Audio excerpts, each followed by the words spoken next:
Okay, welcome to Year 11 Controlled Assessment Prep 1. The first task that you're going to have to do for your controlled assessment is going to be the design section. And we can talk our way through how you're going to describe the scenario, how you're going to tackle the problem. But part of the design, and the main part of the design, is creating a flowchart which shows that program working. Now, you know full too well that I can't display the exact scenario on this video because it's made public, but we can take a look at how flowcharts work, and you can just make sure that you're happy with the step-by-step process, and there's an example of one to try at the end. So flowcharts represent a problem to be solved. They don't represent the algorithm itself because there isn't any programming content there.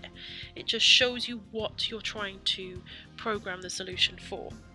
It's very visual, there's not much text to it, you're trying to make it as quick and easy to follow.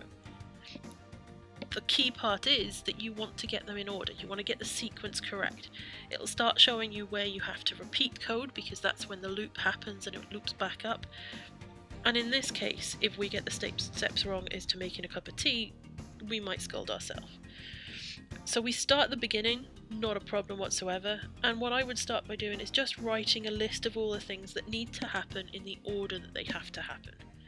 So we might get a cup, we might get the kettle. There's no point boiling the kettle or boiling the water in the kettle before you put the water bottle or the kettle underneath the tap. You turn the tap on. Have you got enough water? No, you're going to wait for a bit. You're going to have to stop the tap. This could go on forever. Basically, the steps have to be as detailed as possible for you to follow, but as clear for the examiner to know that you have thought about this problem very, very carefully. Now, the user is going to do all of those steps, including turn the tap on. They're going to wait for a bit, which is just a process, so it's just going to be a second, and it's going to loop back around.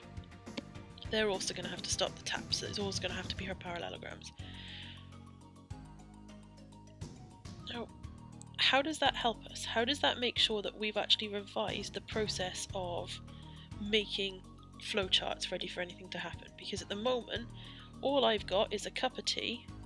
I'm sat underneath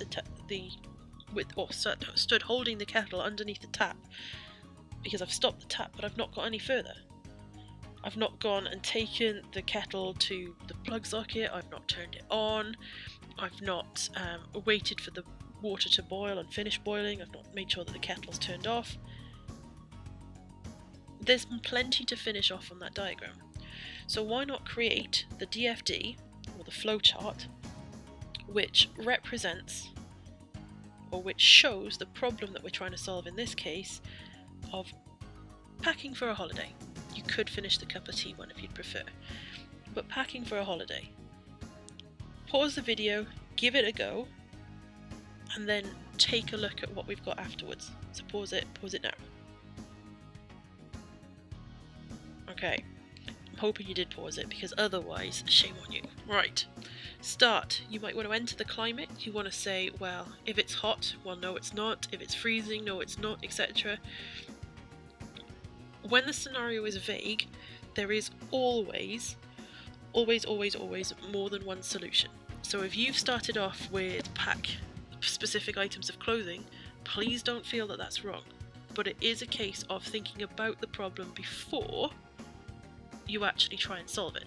So you don't have to have gone about it the same way I have, or the same way that the mark scheme has, because in this case it is all about your understanding of the problem. Okay, try next then, as your revision activity for today, creating flashcards with the symbols on one side and the meaning on the other. So on one side of the card you might have the circle, and the other side of the card you might have the start and stop. Best practice would be to also kind of give a scenario or show it in use. You might also want to highlight keywords within the flashcards, but the example will definitely help you try and remember it for when you have to do it for the controlled assessment scenario. Good luck, and here's a few of the symbols just to get you started. Over to you.